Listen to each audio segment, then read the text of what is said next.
दोस्तों ਅੱਜ ਆਪਾਂ ਫਰੈਡਰਿਕ ਜੇਮਸਨ ਬਾਰੇ ਗੱਲਬਾਤ ਕਰਾਂਗੇ।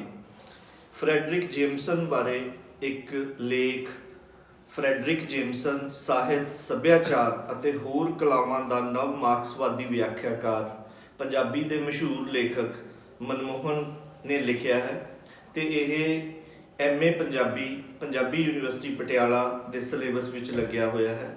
ਇਸ ਨੂੰ ਆਪਾਂ ਮੇਨ ਕੇਂਦਰ ਵਿੱਚ ਰੱਖ ਕੇ ਵਿਦਿਆਰਥੀਆਂ ਨੂੰ ਧਿਆਨ ਵਿੱਚ ਰੱਖ ਕੇ ਅੱਜ ਆਪਾਂ ਫਰੈਡਰਿਕ ਜੇਮਸਨ ਬਾਰੇ ਗੱਲਬਾਤ ਕਰਾਂਗੇ।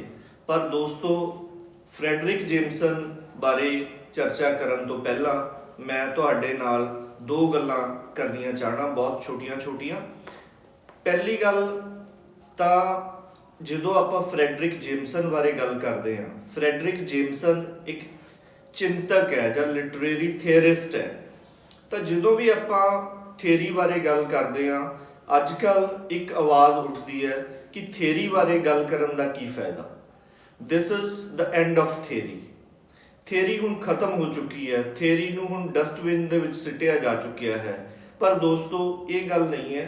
ਜਦੋਂ ਕੋਈ ਬੰਦਾ ਕਹਿੰਦਾ ਹੈ this is the end of theory, ਇਹ ਵੀ ਇੱਕ ਆਪਣੇ ਆਪ 'ਚ ਥਿਅਰੀ ਹੀ ਹੁੰਦੀ ਹੈ।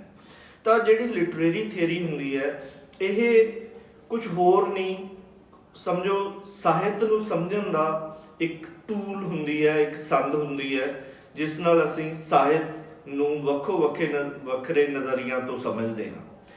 ਜਿਵੇਂ ਆਪਾਂ ਸਾਹਿਤ ਨੂੰ ਕਹੀਏ ਕਿ ਸਾਹਿਤ ਸਮਾਜ ਦਾ ਸ਼ੀਸ਼ਾ ਹੈ ਜਾਂ ਜਿਹੜਾ literature is the representation of human behaviour, ਜਾਂ ਹੋਰ ਵੀ ਬਹੁਤ ਸਾਰੀਆਂ ਪਰਿਭਾਸ਼ਾਵਾਂ ਆਪਾਂ ਦੇਖੀਏ, ਪਰ ਉਹ ਸਾਰਿਆਂ ਦੇ ਵਿੱਚ ਇੱਕ ਕਾਮਨ ਚੀਜ਼ ਹੁੰਦੀ ਹੈ ਕਿ ਮਨੁੱਖ ਉਹਦੇ ਸੈਂਟਰ ਦੇ ਵਿੱਚ ਹੁੰਦਾ ਸਾਹਿਤ ਦੇ। ਤਾਂ ਜਿਵੇਂ ਜਦੋਂ ਆਪਾਂ ਇਹਨੂੰ ਰਿਪਰੈਜ਼ੈਂਟੇਸ਼ਨ ਆਫ ਹਿਊਮਨ ਬਿਹੇਵੀਅਰ ਕਹਿੰਦੇ ਆ, ਤਾਂ ਜਿਵੇਂ ਹਿਊਮਨ ਜਾਂ ਮਨੁੱਖ ਵਿਕਾਸ ਕਰਦਾ ਜਾਂਦਾ ਹੈ, ਉਵੇਂ ਉਸ ਦਾ ਸਾਹਿਤ ਵੀ ਵਿਕਾਸ ਕਰਦਾ ਜਾਂਦਾ ਹੈ। ਤਾਂ ਇੱਕ ਸਾਇੰਸ ਦੀ ਧਾਰਨਾ ਵੀ ਹੈ ਕਿ ਜਿਵੇਂ ਮਨੁੱਖ ਜਾਂ ਸਮਾਜ ਤਰੱਕੀ ਕਰਦਾ ਜਾਊਗਾ ਤਾਂ ਉਵੇਂ ਉਹ ਥੋੜ੍ਹਾ ਉਹਦੇ ਵਿੱਚ ਕੁਝ ਗੁੰਝਲਾਂ, ਕੁਝ ਪ੍ਰੋਬਲਮੈਟਿਕਸ ਤੇ ਕੁਝ ਜਿਹੜੀਆਂ ਗੁੰਝਲਦਾਰ ਚੀਜ਼ਾਂ ਵੀ ਆਉਂਦੀਆਂ ਜਾਂਦੀਆਂ ਰਹਿੰਦੀਆਂ ਨੇ। ਤਾਂ ਉਵੇਂ ਫਿਰ ਸਾਹਿਤ ਦੇ ਵਿੱਚ ਵੀ ਜਿਹੜੀਆਂ ਚੇਂਜਸ ਆਉਂਦੀਆਂ ਰਹਿੰਦੀਆਂ ਨੇ। ਜੇ ਮਿਸਾਲ ਦੇ ਨਾਲ ਇਸ ਨੂੰ ਸਮਝਣਾ ਹੋਵੇ ਤਾਂ ਆਪਾਂ ਦੇਖੀਏ ਜੋ ਪ੍ਰਿਮਿਟਿਵ ਹਿਊਮਨ ਬੀਇੰਗ ਸੀ, ਜਾਂ ਉਹਨੂੰ ਆਦਿ ਮਾਨਵ ਸਮਾਜ ਕਹਿ ਲਈਏ ਜਾਂ ਪ੍ਰੀ ਹਿਸਟੋਰਿਕ ਸਮਾਜ ਕਹਿ ਲਈਏ, ਉਸ ਦੇ ਵਿੱਚ ਮਨੁੱਖ ਦਾ ਜਿਹੜਾ ਕਾਰਜ ਬਸ ਇੰਨਾ ਹੀ ਸੀ ਕਿ ਜਦੋਂ ਵੀ ਉਸਨੂੰ ਕੋਈ ਜਾਨਵਰ ਮਿਲ ਜਾਂਦਾ ਉਸਨੂੰ ਮਾਰ ਕੇ ਸ਼ਿਕਾਰ ਕਰਕੇ ਉਸਨੂੰ ਖਾ ਲੈਂਦਾ। ਜੇ ਪਾਣੀ ਮਿਲ ਜਾਂਦਾ ਤਾਂ ਉਹ ਬਹੁਤ ਖੁਸ਼ ਹੋ ਜਾਂਦਾ। ਤਾਂ ਇਸ ਤਰ੍ਹਾਂ ਦਾ ਇੱਕ ਸਿੰਪਲ ਉਸ ਦਾ ਜੀਣ ਦਾ ਨਜ਼ਰੀਆ ਸੀ। ਤਾਂ ਉਸ ਸਮੇਂ ਦਾ ਸਾਹਿਤ ਵੀ ਬਹੁਤ ਸਿੰਪਲ ਸੀ। ਸਾਹਿਤ ਉਸ ਸਮੇਂ ਦਾ ਕਹੀਏ ਤਾਂ ਸਿਰਫ ਇੱਥੋਂ ਤੱਕ ਸੀਮਿਤ ਸੀ ਕਿ ਜਿੰਗਾ ਲਾਲਾ ਹੂ ਜਦੋਂ ਬਹੁਤ ਖੁਸ਼ ਹੋਏ ਤਾਂ ਇਸ ਤਰ੍ਹਾਂ ਦੀਆਂ ਛਲਾਂਗਾਂ ਮਾਰ ਲਈਆਂ, ਜਿੰਗਾ ਲਾਲਾ ਹੂ, ਇਹੀ ਉਸ ਸਮੇਂ ਦਾ ਸਾਹਿਤ ਸੀ। ਪਰ ਜਿਵੇਂ ਜਿਹੜਾ ਮਨੁੱਖ ਸਮਾਜ ਦੇ ਵਿੱਚ ਤਬਦੀਲੀ ਆਉਂਦੀ ਗਈ ਤਾਂ ਉਵੇਂ ਜਿਹੜਾ ਮਨੁੱਖ ਹੋਰ ਜ਼ਿਆਦਾ ਗੁੰਝਲਦਾਰ ਹੁੰਦਾ ਗਿਆ, ਤਾਂ ਹੋਰ ਜ਼ਿਆਦਾ ਜਿਹੜਾ ਉਸ ਸਮੇਂ ਦਾ ਸਾਹਿਤ ਵੀ ਜਿਹੜਾ ਹੋਊਗਾ, ਜਦੋਂ ਆਪਾਂ ਇਹਨੂੰ ਰਿਪਰੈਜ਼ੈਂਟੇਸ਼ਨ ਆਫ ਹਿਊਮਨ ਬਿਹੇਵੀਅਰ ਕਹਿੰਦੇ ਆ, ਤਾਂ ਇਹ ਲਾਜ਼ਮੀ ਤੌਰ 'ਤੇ ਜਿਹੜਾ ਸਾਹਿਤ ਉਸ ਸਮੇਂ ਦਾ ਹੋਊਗਾ ਗੁੰਝਲਦਾਰ ਹੋਊਗਾ। ਜੇ ਇਸ ਨੂੰ ਮਾਰਕਸਵਾਦੀ ਮੁਹਾਵਰੇ ਦੇ ਸੰਦਰਭ ਵਿੱਚ ਸਮਝਣਾ ਹੋਵੇ ਕਿ ਪ੍ਰੀ ਹਿਸਟੋਰਿਕ ਪੀਰੀਅਡ, ਫਿਰ ਸਲੇਵਰੀ ਪੀਰੀਅਡ, ਫਿਰ ਫਿਊਡਲ ਏਰਾ, ਤੇ ਫਿਰ ਜਿਹੜਾ ਕੈਪੀਟਲਿਜ਼ਮ ਤੇ ਕਮਿਊਨਿਜ਼ਮ ਵਾਲਾ ਜਿਹੜਾ ਦੌਰ ਹੈ।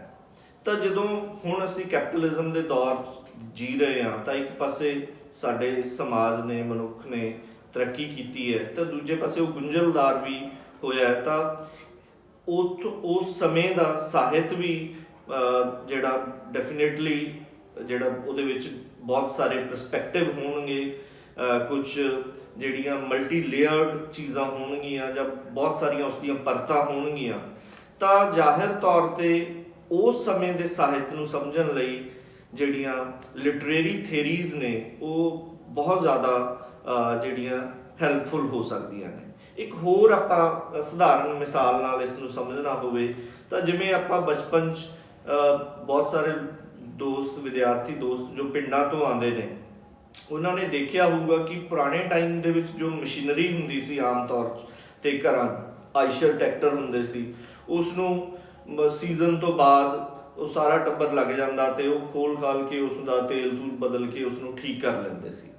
ਪਰ ਜਿਵੇਂ ਜਿਵੇਂ ਮਸ਼ੀਨਰੀ ਆਈ, ਹੋਰ ਜ਼ਿਆਦਾ ਡਿਵੈਲਪ ਹੁੰਦੀ ਗਈ। ਜੇ ਅੱਜ ਦੀ ਗੱਲ ਕਰੀਏ ਤਾਂ ਹੋਰ ਇਸ ਤਰ੍ਹਾਂ ਦੇ ਜੌਨ ਡੀਅਰ ਟਰੈਕਟਰ ਜਾਂ ਹੋਰ ਜਿਹੜੇ ਕਿ ਬਿਲਕੁਲ ਸੈਂਸਰ 'ਤੇ ਆਧਾਰਿਤ ਨੇ, ਉਹ ਉਹਨਾਂ ਨੂੰ ਖੋਲ੍ਹਣ ਲਈ ਜਾਂ ਉਹਨਾਂ ਦੀ ਕੋਈ ਸਰਵਿਸ ਕਰਨ ਲਈ ਤੁਸੀਂ ਸਧਾਰਨ ਖਰਾਦ 'ਤੇ ਵੀ ਨਹੀਂ ਜਾ ਸਕਦੇ, ਬਲਕਿ ਤੁਹਾਨੂੰ ਇੱਕ ਪ੍ਰੋਪਰ, ਜਿੱਥੇ ਉਹਨਾਂ ਦੇ ਸੈਂਸਰ ਲੱਗੇ ਹੋਣ, ਪ੍ਰੋਪਰ ਵਰਕਸ਼ਾਪ ਹੋਵੇ ਉਹਨਾਂ ਦੀ, ਜਾਂ ਉਹ ਏਜੰਸੀ ਹੋਵੇ ਜਿੱਥੋਂ ਖਰੀਦਦੇ ਹੋਣ, ਉੱਥੇ ਹੀ ਜਾ ਕੇ ਉਹ ਖੁੱਲ੍ਹਦੇ ਨੇ। ਤਾਂ ਇਹੀ ਜਿਹੜਾ ਗੱਲ ਸਾਹਿਤ 'ਤੇ ਵੀ ਔਰ ਮਨੁੱਖਾਂ 'ਤੇ ਵੀ ਢੁਕਦੀ ਹੈ। ਅਤੇ ਇਹ ਇਸ ਕਰਕੇ ਇਸ ਸਮੇਂ ਦੇ ਸਾਹਿਤ ਨੂੰ ਕਲਚਰਲ ਸਟੱਡੀਜ਼ ਦੇ ਆਉਣ ਨਾਲ ਸਾਹਿਤ ਨੂੰ ਜਿਵੇਂ ਪਹਿਲਾਂ ਇੱਕ ਸਿਰਫ ਸਾਹਿਤਕ ਲਿਖਤ ਤੱਕ ਹੀ ਸੀਮਿਤ ਕਰ ਦਿੱਤਾ ਜਾਂਦਾ ਸੀ। ਮੰਨ ਲਓ ਹੁਣ ਇੱਕ ਸਾਹਿਤ ਦਾ ਵਿਦਿਆਰਥੀ PhD ਕਰਨਾ ਚਾਹੁੰਦਾ ਹੈ ਕਿ ਮੈਂ ਐਡਵਰਟੀਜ਼ਮੈਂਟ 'ਤੇ, ਉਸ ਦੀ ਲੈਂਗੁਏਜ 'ਤੇ PhD ਕਰਨਾ ਚਾਹਣਾ, ਉਸ 'ਤੇ ਖੋਜ ਕਰਨਾ ਚਾਹਣਾ, ਜਾਂ ਮੈਂ ਜਿਹੜੀ ਮੰਨ ਲਓ ਕਬੱਡੀ ਦੇ ਗੇਮ ਹੁੰਦੇ ਨੇ ਉਹਨਾਂ ਦੀ ਕਮੈਂਟਰੀ 'ਤੇ PhD ਕਰਨਾ ਚਾਹਣਾ, ਜਾਂ ਮੰਨ ਲਓ ਕੋਈ ਮੈਂ ਇੱਕ ਬਾਈਸਾਈਕਲ, ਜਿਹੜਾ ਲੇਡੀ ਸਾਈਕਲ ਹੈ, ਮੈਂ ਉਸ 'ਤੇ PhD ਕਰਨਾ ਚਾਹਣਾ, ਤਾਂ ਉਹ ਵੀ ਚੀਜ਼ਾਂ ਨਾਲ ਜੁੜਦੀਆਂ ਨੇ। ਜੇ ਲੇਡੀ ਸਾਈਕਲ ਦਾ ਆਪਾਂ ਦੇਖੀਏ ਤਾਂ ਉਸ ਦਾ ਰੰਗ ਕਿਸ ਤਰ੍ਹਾਂ ਹੈ, ਉਸ ਦਾ ਸ਼ੇਪ ਕਿਸ ਤਰ੍ਹਾਂ ਹੈ, ਉਸ ਦੇ ਉੱਤੇ ਤਿਤਲੀਆਂ ਦੀਆਂ ਤਸਵੀਰਾਂ ਲੱਗੀਆਂ ਨੇ, ਤਾਂ ਇੱਕ ਪੂਰਾ ਇੱਕ ਜੈਂਡਰ ਦਾ ਜਿਹੜਾ ਇੱਕ ਇਸ਼ੂ ਆਪਾਂ ਲਿਟਰੇਚਰ ਦੇ ਵਿੱਚ ਕਰਦੇ ਹਾਂ, ਡਿਸਕਸ ਕਰਦੇ ਹਾਂ, ਉਹ ਸਾਹਮਣੇ ਆ ਜਾਂਦਾ ਹੈ। ਤਾਂ ਇਸ ਕਰਕੇ ਕਿਉਂਕਿ ਸਾਹਿਤ ਹਮੇਸ਼ਾ ਹੀ ਜਿਹੜਾ ਬਹੁਤ ਹੀ ਮਹੱਤਵਪੂਰਨ ਪੇਸ਼ਕਾਰੀ ਰਿਹਾ ਹੈ ਕਲਚਰ ਦੀ, ਤਾਂ ਇਸ ਨੂੰ ਕਲਚਰਲ ਸਟੱਡੀਜ਼ ਨੂੰ ਸਾਹਿਤ ਦੇ ਵਿਭਾਗਾਂ ਨਾਲ ਜੋੜਨ ਦਾ ਜੋ ਇਹ ਕਾਰਜ ਹੈ ਪੂਰੀ ਦੁਨੀਆ ਦੇ ਵਿੱਚ ਚੱਲਿਆ। ਕਿਉਂਕਿ ਇੱਕ ਜਿਹੜਾ ਰਿਵਾਇਤੀ ਮਾਰਕਸਵਾਦੀ ਨਜ਼ਰੀਆ ਸੀਗਾ, ਜਿਹਦੇ ਵਿੱਚ ਬੇਸ ਤੇ ਸੁਪਰ ਸਟਰਕਚਰ ਦੀ ਗੱਲ ਹੁੰਦੀ ਸੀਗੀ, ਜਿਹਦੇ ਵਿੱਚ ਹਮੇਸ਼ਾ ਜਿਹੜਾ ਬੇਸ ਹੁੰਦਾ ਸੀ ਉਹ ਨਿਰਣਾਇਕ ਹੁੰਦਾ ਸੀ ਤੇ ਸੁਪਰ ਸਟਰਕਚਰ ਉਸ ਤੇ ਆਧਾਰਿਤ ਹੁੰਦਾ ਸੀ। ਇਸ ਤਰ੍ਹਾਂ ਦੀ ਇੱਕ ਜਿਹੜੀ ਦ੍ਰਿਸ਼ਟੀਕੋਣ ਨੂੰ ਲੈ ਕੇ ਚੱਲਿਆ ਜਾਂਦਾ ਹੈ। ਪਰ ਇਹ ਹੌਲੀ ਹੌਲੀ ਸਮੇਂ ਦੇ ਆਉਣ ਨਾਲ ਲੱਗਿਆ ਕਿ ਨਹੀਂ, ਸੱਭਿਆਚਾਰ ਵੀ ਚੀਜ਼ਾਂ ਦੀ ਰੀਪਰੋਡਕਸ਼ਨ ਕਰਦਾ ਹੈ, ਉਹ ਵੀ ਮੋਡ ਆਫ ਪ੍ਰੋਡਕਸ਼ਨ ਦਾ ਹਿੱਸਾ ਹੈ, ਉਹ ਵੀ ਇੱਕ ਕਿਸਮ ਦਾ ਬਿਰਤਾਂਤ ਸਿਰਜਦਾ ਹੈ।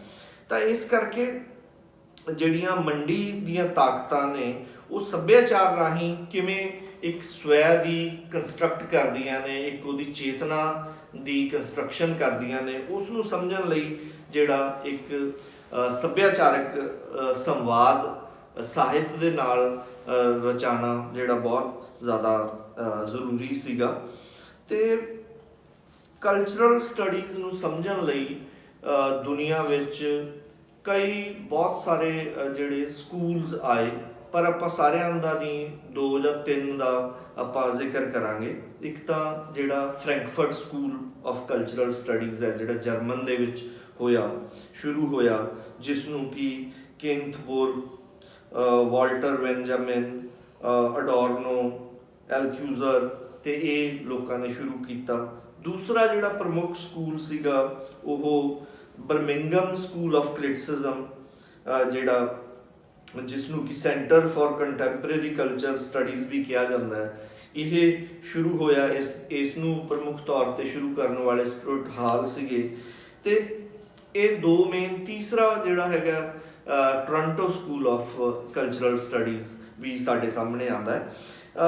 ਜਿਹੜਾ ਤਾਂ ਫਰੈਂਕਫਰਟ ਸਕੂਲ ਆਫ ਕ੍ਰਿਟਿਸਿਜ਼ਮ ਸੀਗਾ, ਫਰੈਂਕਫਰਟ ਸਕੂਲ ਵਾਲੇ ਇੱਕ ਟਿਪੀਕਲ ਜਾਂ ਰਿਵਾਇਤੀ ਮਾਰਕਸਵਾਦੀ ਨਜ਼ਰੀਏ ਨਾਲ ਚੀਜ਼ਾਂ ਨੂੰ ਸਮਝਦੇ ਸੀ। ਮੰਨ ਲਓ ਤੁਸੀਂ ਕਹਿਣਾ ਹੋਵੇ ਕਿ ਜਿਹੜਾ ਮੈਂ ਕਬੱਡੀ ਦੀ ਕਮੈਂਟਰੀ 'ਤੇ PhD ਕਰਨੀ ਹੈ, ਤਾਂ ਕਬੱਡੀ ਦੀ ਕਮੈਂਟਰੀ ਨੂੰ ਉਹ ਕਹਿਣਗੇ ਅੱਛਾ ਕਬੱਡੀ ਸਪੋਰਟਸ ਇੰਡਸਟਰੀ, ਅੱਛਾ ਇੱਕ ਮੋਡੀਫਿਕੇਸ਼ਨ ਹੋ ਜਾਂਦਾ ਹੈ। ਤਾਂ ਉਹ ਮਤਲਬ ਇੱਕ ਮਾਰਕੀਟ ਨੂੰ ਪ੍ਰਮੁੱਖ ਤੌਰ 'ਤੇ ਮੰਨਦੇ ਨੇ, ਔਰ ਉਸ ਤਰ੍ਹਾਂ ਦੀ ਜਿਹੜੀ ਇੱਕ ਕਮੋਡੀਫਿਕੇਸ਼ਨ, ਚੀਜ਼ਾਂ ਦਾ ਵਸਤੂਕਰਨ ਕਰ ਦੇਣਾ, ਉਹਨਾਂ ਦਾ ਜਿਹੜਾ ਮੁਹਾਵਰਾ ਹੈ ਉਹ ਵੀ ਜਿਹੜਾ ਟਿਪੀਕਲ ਮਾਰਕਸਵਾਦੀ ਹੈ। ਤਾਂ ਜਿਵੇਂ ਫਰੈਂਕਫਰਟ ਸਕੂਲ ਦੇ ਅਨੁਸਾਰ ਜਿਹੜਾ ਮਾਸ ਕਲਚਰ ਹੈ ਜਾਂ ਪਪੂਲਰ ਕਲਚਰ ਹੈ ਜਾਂ ਲੋਕ ਕਲਚਰ ਹੈ ਉਹ ਉਸ ਨੂੰ ਵੀ ਜਿਹੜਾ ਕੋਈ ਚੰਗਾ ਨਹੀਂ ਮੰਨਦੇ ਸੀ। ਉਹਨਾਂ ਨੂੰ ਲੱਗਦਾ ਸੀ ਕਿ ਇਹ ਜਿਹੜਾ ਮਾਸ ਕਲਚਰ ਹੈ ਇਹ ਕਿਤੇ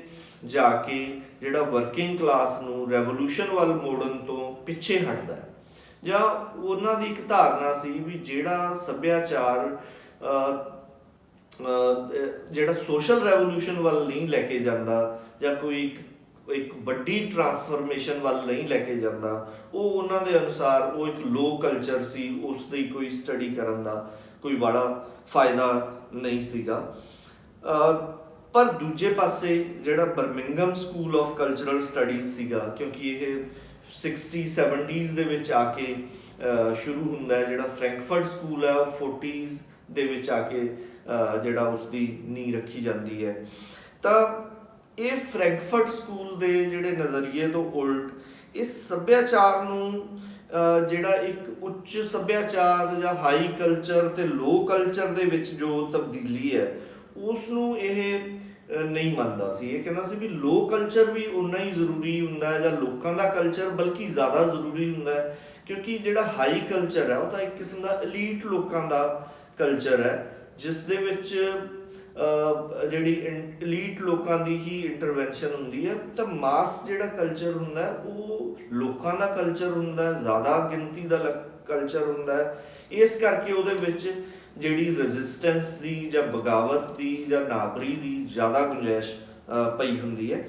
ਇਸ ਕਰਕੇ ਇਹ ਉਸ ਤੋਂ ਜ਼ਿਆਦਾ ਜਿਹੜੇ ਹਾਈ ਕਲਚਰ ਲੋ ਕਲਚਰ ਤੋਂ ਨਹੀਂ ਸਮਝਦੇ ਸੀ। ਔਰ ਇਹ ਜਿਹੜਾ ਸੱਭਿਆਚਾਰਕ ਅਧਿਐਨ ਹੈ ਇਸ ਨੂੰ ਮਾਰਕਸਵਾਦੀ ਨਜ਼ਰੀਏ ਦੇ ਨਾਲ ਨਾਲ ਜਿਹੜਾ ਇੱਕ ਸੰਰਚਨਾਵਾਦੀ ਨਜ਼ਰੀਆ ਹੈ, ਉੱਤਰ ਸੰਰਚਨਾਵਾਦੀ ਨਜ਼ਰੀਆ ਹੈ, ਔਰ ਆਧੁਨਿਕਤਾਵਾਦੀ ਨਜ਼ਰੀਆ ਔਰ ਉੱਤਰ ਆਧੁਨਿਕਤਾਵਾਦੀ ਨਜ਼ਰੀਆ ਉਸ ਨਾਲ ਮੇਲ ਕੇ ਦੇਖਦੇ ਨੇ। ਇਹ ਚੀਜ਼ਾਂ ਨੂੰ ਦੇਖਦੇ ਨੇ ਕਿ ਜਿਸ ਤਰ੍ਹਾਂ ਦੇ ਸੱਭਿਆਚਾਰ ਦੇ ਵਿੱਚ ਲੋਕ ਇਨਵੋਲਵ ਨੇ, ਲੋਕਾਂ ਦੀ ਇੱਕ ਜਿਹੜੀ ਸ਼ਮੂਲੀਅਤ ਹੈ, ਤਾਂ ਉਸ ਨੂੰ ਜਿਹੜਾ ਜ਼ਿਆਦਾ ਤਵੱਕੋ ਦੇਣੀ ਚਾਹੀਦੀ ਹੈ। ਔਰ ਖਾਸ ਕਰ ਸਟੂਅਰਟ ਹਾਲ ਨੇ ਜਿਹੜੇ ਜਨਤਾ ਦੀ ਉਪਜ ਵਜੋਂ ਸੱਭਿਆਚਾਰ ਤੇ ਜ਼ੋਰ ਦਿੱਤਾ, ਜਿਨ੍ਹਾਂ ਨੇ ਵਿਚਾਰਧਾਰਕ ਸੱਭਿਆਚਾਰਕ ਉਦਯੋਗ ਵਜੋਂ ਮੀਡੀਆ ਨੂੰ ਪ੍ਰਮੁੱਖਤਾ ਦਿੱਤੀ ਕਿ ਮੀਡੀਆ ਵੀ ਜਿਹੜਾ ਪ੍ਰਮੁੱਖ ਭੂਮਿਕਾ ਨਿਭਾ ਸਕਦਾ ਹੈ। ਤਾਂ ਇੱਥੇ ਜਿਹੜਾ ਉਹਨਾਂ ਨੇ ਮਾਰਕਸਿਜ਼ਮ ਨੂੰ, ਨੌਨ ਮਾਰਕਸਿਸਟ ਥਿਊਰੀਜ਼, ਇੱਕ ਜਿਹੜਾ ਸੱਭਿਆਚਾਰਕ ਅਧਿਐਨ ਨੂੰ ਇੱਕ ਇੰਟਰਡਿਸਪਲਿਨਰੀ ਨਾਲ ਤਾਂ ਦੋਨੋਂ ਹੀ ਫਰੈਂਕਫਰਟ ਸਕੂਲ ਵੀ ਲੈ ਕੇ ਗਿਆ, ਤੇ ਇੱਕ ਉਹਦਾ ਆਪਾਂ ਪਹਿਲਾਂ ਹੀ ਗੱਲ ਕਰ ਚੁੱਕੇ ਹਾਂ ਕਿ ਇਹਨਾਂ ਨੇ ਇੱਕ ਸੱਭਿਆਚਾਰ ਨੂੰ ਨੂੰ ਸਾਹਿਤ ਨਾਲ ਜੋੜ ਕੇ ਸਾਹਿਤ ਦਾ ਦਾਇਰਾ ਵੀ ਵੱਡਾ ਕੀਤਾ। ਤਾਂ ਦੋਸਤੋ ਇਹ ਵੀ ਇੱਕ ਕਾਰਨ ਸੀ ਕਿ ਤੁਹਾਡੇ ਸਿਲੇਬਸ ਦੇ ਵਿੱਚ ਇਹ ਚੀਜ਼ਾਂ ਨੂੰ, ਜਿਹੜੇ ਸੱਭਿਆਚਾਰਕ ਚਿੰਤਕ ਨੇ ਉਹਨਾਂ ਨੂੰ ਪੜ੍ਹਿਆ ਜਾਵੇ, ਕਿਉਂਕਿ ਬਹੁਤ ਸਾਰੀਆਂ ਸਾਡੀ ਜ਼ਿੰਦਗੀ ਦੇ ਵਿੱਚ ਜਿਹੜੀਆਂ ਸਮੱਸਿਆਵਾਂ ਨੇ ਉਹਨਾਂ ਦਾ ਜਿਹੜੀ ਬੁਨਿਆਦ ਕਿਤੇ ਨਾ ਕਿਤੇ ਇਕਨੋਮਿਕਸ ਤਾਂ ਹੁੰਦੀ ਹੈ, ਇਸ 'ਚ ਕੋਈ ਸ਼ੱਕ ਨਹੀਂ, ਪਰ ਕਿਤੇ ਸਾਡੇ ਸੱਭਿਆਚਾਰ ਨਾਲ ਵੀ ਜੁੜੀ ਹੁੰਦੀ ਹੈ। ਇਸ ਕਰਕੇ ਇਹ ਤੁਹਾਡੇ ਸਿਲੇਬਸ ਦੇ ਵਿੱਚ ਹੈਗਾ। ਇਹ ਦੂਸਰੀ ਗੱਲ ਸੀ ਦੋਸਤੋ। ਹੁਣ ਆਪਾਂ ਬੁਨਿਆਦੀ ਗੱਲਾਂ ਤੋਂ ਬਾਅਦ ਫਰੈਡਰਿਕ ਜੇਮਸਨ ਦੇ ਬਾਰੇ ਆਉਂਦੇ ਆ। ਜਿਹੜਾ ਮਨਮੋਹਨ ਨੇ ਲੇਖ ਲਿਖਿਆ ਉਹਦੇ ਵਿੱਚ ਬਹੁਤ ਸਾਰੇ ਸੰਕਲਪਾਂ ਦੀ ਬਹੁਤ ਸਪਸ਼ਟ ਜਿਹੜੀ ਜ਼ਿਕਰ ਕੀਤਾ ਹੋਇਆ, ਆਪਾਂ ਉਸ ਨੂੰ ਹੀ ਖੋਲ੍ਹਣ ਦੀ ਕੋਸ਼ਿਸ਼ ਕਰਦੇ ਹਾਂ। ਔਰ ਫਰੈਡਰਿਕ ਜੇਮਸਨ ਦਾ ਤੁਸੀਂ ਉਸ ਲੇਖ 'ਚ ਪੜ੍ਹ ਹੀ ਸਕਦੇ ਹੋ ਕਿ 1934 ਦੇ ਵਿੱਚ ਜਨਮ ਹੋਇਆ। ਔਰ ਇੱਕ ਗੱਲ ਸਾਡੇ ਧਿਆਨ ਵਿੱਚ ਜ਼ਰੂਰ ਰੱਖਣੀ ਚਾਹੀਦੀ ਹੈ ਕਿ ਉਹ ਬਹੁਤ ਵੱਡਾ ਜਿਹੜਾ ਇੱਕ ਕਹਿ ਲਈਏ ਕਿ ਵਰਸਾਟਾਈਲ ਜੀਨੀਅਸ, ਜਿਸ ਨੇ ਕਿ 30-35 ਕਿਤਾਬਾਂ, ਬਹੁਤ ਸਾਰੇ ਮੋਨੋਗ੍ਰਾਫ, ਬਹੁਤ ਸਾਰੇ ਚੈਪਟਰ, ਇੰਟਰੋਡਕਸ਼ਨਸ ਲਿਖੀਆਂ, ਔਰ ਖਾਸ ਕਰ ਉਸ ਸਮੇਂ ਦੇ ਵਿੱਚ ਲਿਖੀਆਂ ਜਦੋਂ ਕੈਪੀਟਲਿਜ਼ਮ ਦੀ ਉਸ ਸਮੇਂ ਆਲੋਚਨਾ ਕੀਤੀ ਜਦੋਂ ਉਸ ਦੀ ਬਹੁਤ ਜ਼ਿਆਦਾ ਚੜ੍ਹਤ ਸੀ। ਤਾਂ ਇੱਕ ਆਲੋਚਕ ਹੋਏ ਨੇ ਮਾਰਕ ਫਿਸ਼ਰ, ਉਹਨਾਂ ਦੀ ਕਿਤਾਬ ਹੈ capitalist realism, is there no alternative. ਇਸ ਵਿੱਚ ਉਹ ਜੇਮਸਨ ਦੀ ਭੂਮਿਕਾ ਨੂੰ ਅੰਡਰਲਾਈਨ ਕਰਦੇ ਨੇ ਕਿ ਉੱਥੇ ਉਸ ਸਮੇਂ ਜਿਹੜੀ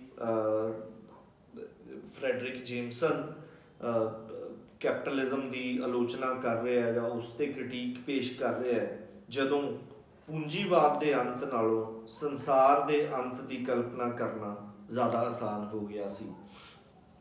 ਤਾਂ ਇਹਨਾਂ ਨੇ ਆਪਣੇ, ਕਿਉਂਕਿ ਇਹ 40s 50s 60s ਦੇ ਵਿੱਚ ਸ਼ੁਰੂਆਤੀ ਦੌਰ ਦੇ ਵਿੱਚ ਇਹਨਾਂ ਨੇ ਆਪਣਾ ਜਿਹੜਾ ਨਿਊ ਕ੍ਰਿਟਿਸਿਜ਼ਮ ਸੀਗਾ ਉਸ ਦੇ ਅਗੇਂਸਟ ਚੀਜ਼ ਲਿਖਣਾ ਸ਼ੁਰੂ ਕੀਤਾ, ਕਿਉਂਕਿ ਉਹ ਦੌਰ ਸੀਗਾ ਜਦੋਂ ਰਸ਼ੀਅਨ ਰੈਵੋਲੂਸ਼ਨ ਹੋਇਆ।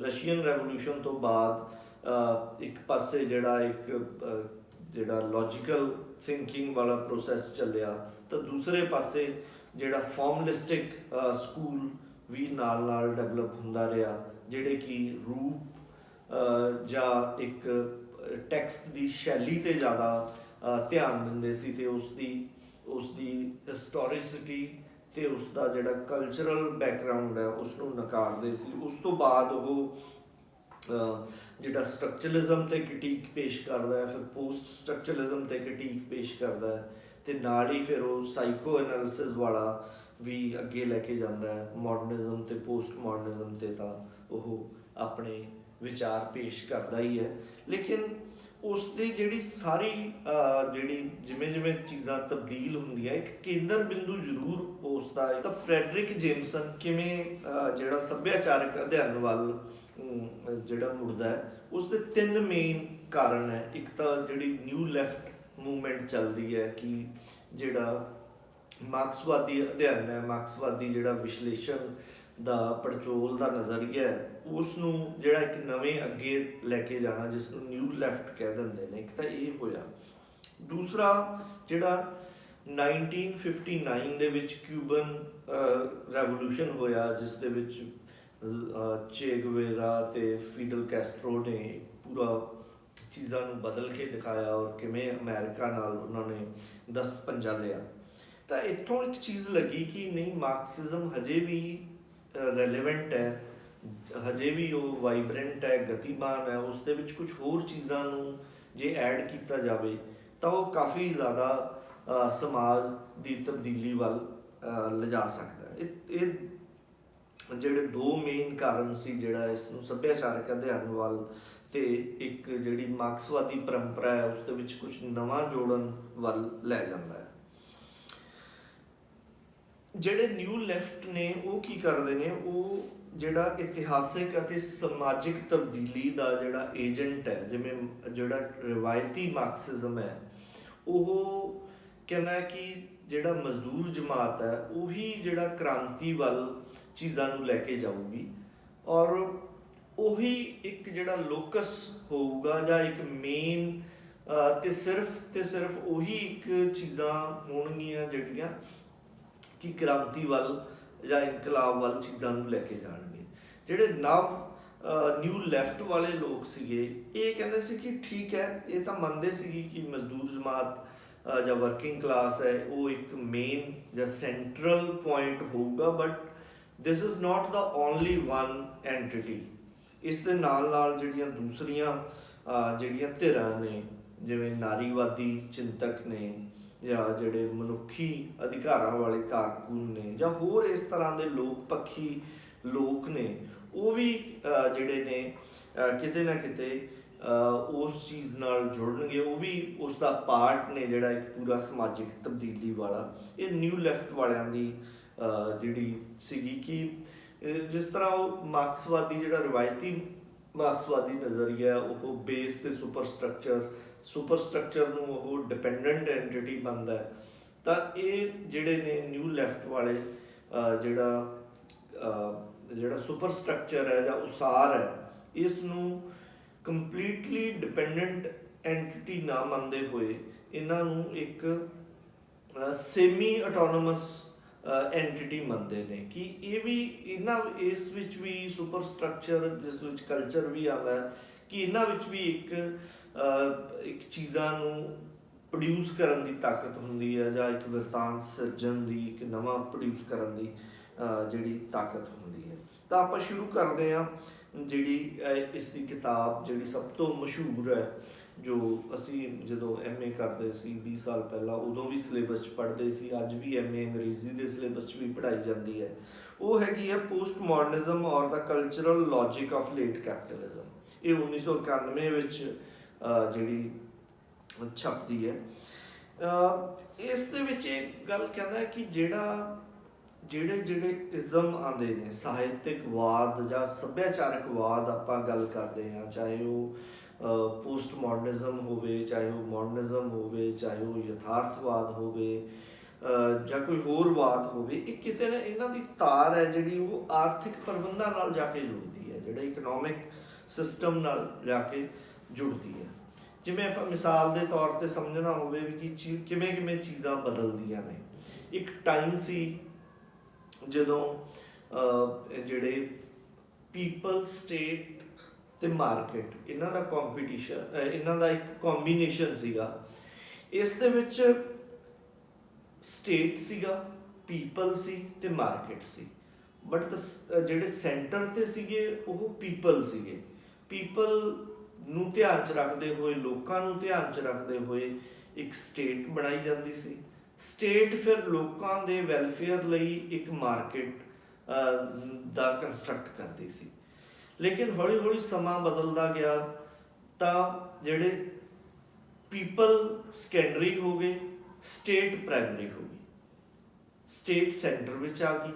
ਫਿਰ ਹੌਲੀ ਹੌਲੀ ਫਿਰ ਸਮਾਂ ਬਦਲਦਾ ਗਿਆ ਤਾਂ ਇੱਕ ਸਮਾਂ ਆਇਆ ਕਿ ਮਾਰਕੀਟ ਸੈਂਟਰ ਦੇ ਵਿੱਚ ਆ ਗਈ, ਤੇ ਜਿਹੜੇ ਸਟੇਟ ਸੀਗਾ ਉਹ ਦੂਜੇ ਨੰਬਰ 'ਤੇ ਆ ਗਿਆ, ਔਰ ਜਿਹੜੇ ਪੀਪਲ ਸੀਗੇ ਉਹ ਕਿਸੇ ਨੰਬਰ 'ਤੇ ਹੈ ਵੀ ਜਾਂ ਨਹੀਂ ਅੱਜ ਦੇ ਟਾਈਮ 'ਤੇ, ਇਸ ਦੇ ਬਾਰੇ ਵੀ ਮਤਲਬ ਗੱਲ ਕਰਨਾ ਜਿਹੜਾ ਮੁਸ਼ਕਿਲ ਹੈ। ਤਾਂ ਇਸ ਤਰ੍ਹਾਂ ਚੀਜ਼ਾਂ ਜਿਹੜੀਆਂ ਬਦਲਦੀਆਂ ਗਈਆਂ। ਤਾਂ ਉਹ ਕਹਿੰਦਾ ਸੀ ਕਿ ਜਿਸ ਨੂੰ ਆਪਾਂ ਜਿਹੜਾ ਮਾਡਰਨਿਜ਼ਮ, ਪੋਸਟ ਮਾਡਰਨਿਜ਼ਮ ਜਾਂ ਕੁਝ ਹੋਰ ਰੀਅਲਿਜ਼ਮ ਕਹਿੰਦੇ ਆ, ਬੇਸਿਕਲੀ ਇਹ ਇੱਕ ਕਲਚਰਲ ਐਕਸਪ੍ਰੈਸ਼ਨ ਹੈ ਜਿਹੜੇ ਕਿ ਇੱਕ ਡੀਪਰ ਇਕਨੋਮਿਕ ਸਟਰਕਚਰ ਨੇ। ਜਿਸ ਤਰ੍ਹਾਂ ਉਹ ਕੈਪੀਟਲਿਜ਼ਮ ਨੂੰ ਤਿੰਨ ਹਿੱਸਿਆਂ ਦੇ ਵਿੱਚ ਬਣਦਾ ਹੈ। ਸ਼ੁਰੂਆਤੀ ਦੌਰ ਦਾ ਜਿਹੜਾ ਕੈਪੀਟਲਿਜ਼ਮ ਹੈ ਉਹ ਮਾਰਕੀਟ ਕੈਪੀਟਲਿਜ਼ਮ ਹੈਗਾ, ਫਿਰ ਉਸ ਨੂੰ ਮੋਨੋਪੋਲੀ ਕੈਪੀਟਲਿਜ਼ਮ ਸੈਕਿੰਡ ਸਟੇਜ ਨੂੰ ਮੰਨਦਾ ਹੈ, ਤੇ ਥਰਡ ਜਿਸ ਨੂੰ ਉਹ ਲੇਟ ਕੈਪੀਟਲਿਜ਼ਮ ਕਹਿੰਦਾ ਹੈ। ਤਾਂ ਉਹ ਜਿਸ ਤਰ੍ਹਾਂ ਆਪਾਂ ਇਸ ਨੂੰ ਰੀਅਲਿਜ਼ਮ, ਮਾਡਰਨਿਜ਼ਮ ਤੇ ਪੋਸਟ ਮਾਡਰਨਿਜ਼ਮ ਕਹਿ ਦਿੰਦੇ ਹਾਂ, ਜਾਂ ਸਿੰਪਲ ਸ਼ਬਦਾਂ 'ਚ ਸਾਡੇ ਟੀਚਰ ਮਜ਼ਾਕ ਦੇ ਵਿੱਚ ਕਹਿੰਦੇ ਸੀਗੇ ਕਿ ਮਾਡਰਨਿਜ਼ਮ ਉਸ ਨੂੰ ਕਹਿੰਦੇ ਨੇ ਜਿਸ ਵਿੱਚ ਜਿਹੜੇ ਲੋਕ ਸੈਂਟਰ 'ਚ ਆ ਜਾਂਦੇ ਨੇ, ਔਰ ਪ੍ਰੀ ਮਾਡਰਨ ਉਸ ਨੂੰ ਕਹਿੰਦੇ ਆ ਜਦੋਂ ਗੋਡ ਸੈਂਟਰ ਦੇ ਵਿੱਚ ਹੁੰਦਾ ਹੈ, ਤੇ ਮਾਡਰਨਿਜ਼ਮ ਦੇ ਵਿੱਚ ਲੋਕ ਸੈਂਟਰ ਦੇ ਵਿੱਚ ਆ ਜਾਂਦੇ ਨੇ, ਤੇ ਪੋਸਟ ਮਾਡਰਨਿਜ਼ਮ ਉਹ ਹੁੰਦਾ ਜਿਸ ਦੇ ਵਿੱਚ ਨਾ ਲੋਕ ਸੈਂਟਰ ਦੇ ਵਿੱਚ ਹੁੰਦੇ ਨੇ, ਨਾ ਗੋਡ ਸੈਂਟਰ ਦੇ ਵਿੱਚ ਹੁੰਦਾ, ਸਗੋਂ ਮਾਰਕੀਟ ਸੈਂਟਰ ਦੇ ਵਿੱਚ ਹੁੰਦੀ ਹੈ। ਤਾਂ ਇਸ ਤਰ੍ਹਾਂ ਨਾਲ ਇਹ ਕਹਿੰਦਾ ਵੀ ਜਿਹੜੇ ਵੀ ਇਜ਼ਮ ਆਉਂਦੇ ਨੇ ਉਹ ਕਲਚਰਲ ਐਕਸਪ੍ਰੈਸ਼ਨ ਹੁੰਦੇ ਨੇ। Postmodernism or the cultural expression of late capitalism ਜਿਹੜੀ ਇਸ ਦੀ ਕਿਤਾਬ ਹੈ, ਇਸ ਦੇ ਵਿੱਚ ਇਹ ਕੁਝ ਸੰਕਲਪ ਦਿੰਦਾ ਹੈ ਇਹ ਚੀਜ਼ਾਂ ਨੂੰ ਸਿੱਧ ਕਰਨ ਦੇ ਲਈ। ਔਰ ਫਰੈਡਰਿਕ ਜੇਮਸਨ ਦੀ ਇੱਕ ਖੂਬਸੂਰਤੀ ਹੈ ਕਿ ਉਹ ਐਗਜ਼ਾਮਪਲ ਸਾਰੀਆਂ ਵਿਧਾਵਾਂ ਦੇ ਵਿੱਚੋਂ ਲੈਂਦਾ ਹੈ ਜਿਹੜੇ ਕਿ ਆਪਾਂ ਸਮਝਣ ਦੀ ਕੋਸ਼ਿਸ਼ ਕਰਾਂਗੇ। ਉਹ ਬੇਸਿਕਲੀ 7 ਜਿਹੜੇ ਸੰਕਲਪਾਂ ਦਾ ਜ਼ਿਕਰ ਕਰਦਾ ਹੈ ਆਪਣੇ ਇਸ ਕਿਤਾਬ ਦੇ ਵਿੱਚ। ਪਹਿਲਾ ਸੰਕਲਪ ਉਹ ਦਿੰਦਾ ਡੈਫਥਲੈਸਨੈਸ ਦਾ। ਡੈਫਥਲੈਸਨੈਸ ਜਿਸ ਨੂੰ ਆਪਾਂ ਪੰਜਾਬੀ ਦੇ ਵਿੱਚ ਪੇਤਲਾਪਨ ਜਾਂ ਸਤਹੀਪਨ ਕਹਿ ਸਕਦੇ ਹਾਂ, ਕਿ ਜੋ ਸੱਭਿਆਚਾਰ ਅੱਜ ਦੇ ਟਾਈਮ ਸਾਡੇ ਚੱਲ ਰਿਹਾ ਹੈ ਜਾਂ ਪੋਸਟ ਮਾਡਰਨ ਕਲਚਰ ਹੈ ਜਿਹੜਾ, ਉਹ ਇੱਕ ਕਿਸਮ ਦਾ ਇੱਕ ਡੈਫਥਲੈਸਨੈਸ ਦਾ ਸੱਭਿਆਚਾਰ ਹੈ, ਸਤਾਹੀ ਦਿੱਖ ਦਾ ਸੱਭਿਆਚਾਰ ਹੈ। ਜਾਂ ਇਸ ਨੂੰ ਅਗਰ ਆਪਾਂ ਸੋਸਿਊਰ ਦੀ ਭਾਸ਼ਾ 'ਚ ਸਮਝਣਾ ਹੋਵੇ ਤਾਂ ਇਹ ਇਸ ਦੌਰ ਦਾ ਸੱਭਿਆਚਾਰ ਹੈ ਜਦੋਂ ਸਿਗਨੀਫਾਇਰ ਹੀ ਸਿਗਨੀਫਾਈਡ ਹੈ, ਔਰ ਜਿਹੜਾ ਸਾਈਨ ਹੈ ਉਹ ਇਰਰੈਲੇਵੈਂਟ ਹੈ, ਉਸਦਾ ਕੋਈ ਬੜਾ ਪ੍ਰਸੰਗ ਨਹੀਂ ਹੈਗਾ। ਤਾਂ ਸਿਗਨੀਫਾਇਰ ਹੀ ਸਿਗਨੀਫਾਈਡ ਹੈ। ਤੇ ਇਸ ਤਰ੍ਹਾਂ ਨਾਲ ਇਹ ਜਿਹੜਾ ਇੱਕ ਡੈਫਥਲੈਸਨੈਸ ਦੀ ਗੱਲ ਕਰਦਾ ਵੀ ਜਿੱਥੇ ਕੋਈ ਡੂੰਘਾਈ ਨਹੀਂ ਹੈ, ਪੇਤਲਾਪਨ ਹੈ ਜਾਂ ਫਲੈਟਨੈਸ ਹੈ ਚੀਜ਼ਾਂ ਦੀ। ਔਰ ਉਹ ਜਿਹੜਾ ਉੱਚ ਸੱਭਿਆਚਾਰ ਜਾਂ ਨੀਵੇਂ ਸੱਭਿਆਚਾਰ ਬਾਰੇ ਵੀ ਬ੍ਰੇਕ ਕਰਦਾ ਚੀਜ਼ਾਂ, ਕਿ ਜਿਹੜਾ ਖਾਸ ਕਰ ਉੱਚ ਸੱਭਿਆਚਾਰ ਉਹ ਤਾਂ ਬਿਲਕੁਲ ਫਲੈਟ ਹੈ। ਹੁਣ ਉਹ ਇੱਥੇ ਐਗਜ਼ਾਮਪਲ ਦਿੰਦਾ ਆਪਣੀ ਕਿਤਾਬ ਦੀ ਸ਼ੁਰੂਆਤ ਕਰਦੇ ਹੋਏ। ਉਹ ਕਹਿੰਦਾ the last few years have marked by an inverter millenarianism, ਕਿ ਇਸ ਮਿਲੇਨੀਅਮ ਦੀ ਸਨ 2000 ਤੋਂ ਬਾਅਦ ਜੋ ਚੀਜ਼ਾਂ ਸ਼ੁਰੂ ਹੁੰਦੀਆਂ ਨੇ ਉਹ ਬੇਸਿਕਲੀ ਸ਼ੁਰੂ ਹੀ ਐਂਡਿਜ਼ਮ ਨਾਲ ਹੁੰਦੀਆਂ ਨੇ। Endism of Leninism, end of history, end of ideology, end of art, end of social classes. ਇਸ ਤਰ੍ਹਾਂ ਨਾਲ ਉਹ ਚੀਜ਼ਾਂ ਜਿਹੜੀਆਂ ਆਉਂਦੀਆਂ ਨੇ, ਜਿਸ ਨੂੰ ਆਪਾਂ ਦੂਜੇ ਸ਼ਬਦਾਂ ਦੇ ਵਿੱਚ ਉੱਤਰ ਆਧੁਨਿਕਤਾ ਜਾਂ ਪੋਸਟ ਮਾਡਰਨਿਜ਼ਮ ਕਹਿ ਸਕਦੇ ਹਾਂ। ਬੇਸਿਕਲੀ ਉਹ ਜਿਹੜਾ ਮਿਸਾਲ ਦੇ ਕੇ, ਉਦਾਹਰਨ ਦੇ ਕੇ ਸਮਝਾਉਂਦਾ ਹੈ, ਉਹ ਸ਼ੁਰੂਆਤ ਕਰਦਾ ਪੇਂਟਿੰਗ ਤੋਂ। ਪੇਂਟਿੰਗ 'ਚ ਉਹ 3 ਪੇਂਟਿੰਗਸ ਦਾ ਜ਼ਿਕਰ ਕਰਦਾ ਹੈ ਫਰੈਡਰਿਕ ਜੇਮਸਨ ਆਪਣੇ ਐਸੇ ਦੇ ਵਿੱਚ। ਪਹਿਲੀ ਤਾਂ ਹੈਗੀ ਹੈ ਇੱਕ ਵੈਨ ਗੌਗ ਦੀ, ਜਿਹੜੀ ਪੈਜ਼ੈਂਟਸ ਸ਼ੂਜ਼। ਪੈਜ਼ੈਂਟ ਸ਼ੂਜ਼ ਦੇ ਵਿੱਚ ਤੁਸੀਂ ਦੇਖੋਗੇ ਕਿ ਇੱਕ ਪੇਂਟਿੰਗ ਹੈ ਜਿਹੜੀ ਕਿ ਇੱਕ ਪੂਰੇ ਜਿਹੜੀ ਫਾਰਮਰ ਲਾਈਫ ਹੈ, ਕਿਸਾਨਾਂ ਦੀ ਜ਼ਿੰਦਗੀ ਹੈ, ਉਸ ਦੇ ਬਾਰੇ ਇੱਕ ਕਹਾਣੀ ਕਹਿ ਦਿੰਦੀ ਹੈ ਕਿ ਉਹ ਕਿਸ ਤਰ੍ਹਾਂ ਦੇ ਇਕਨੋਮਿਕ ਡਿਸਟ੍ਰੈਸ ਦੇ ਵਿੱਚ ਨੇ, ਕਿਸ ਤਰ੍ਹਾਂ ਦੀ ਉਹਨਾਂ ਦੀ ਜ਼ਿੰਦਗੀ ਹੈ, ਕਿੰਨੀ ਟਫ ਲਾਈਫ ਉਹ ਜੀ ਰਹੇ ਨੇ। ਔਰ ਦੂਸਰੀ ਉਹ ਜ਼ਿਕਰ ਕਰਦਾ ਜਿਹੜੀ ਹੈਗੀ ਹੈ ਐਂਡੀ ਵਾਰਹੋਲ ਦੀ ਡਾਇਮੰਡ ਡਸਟ ਸ਼ੂਜ਼।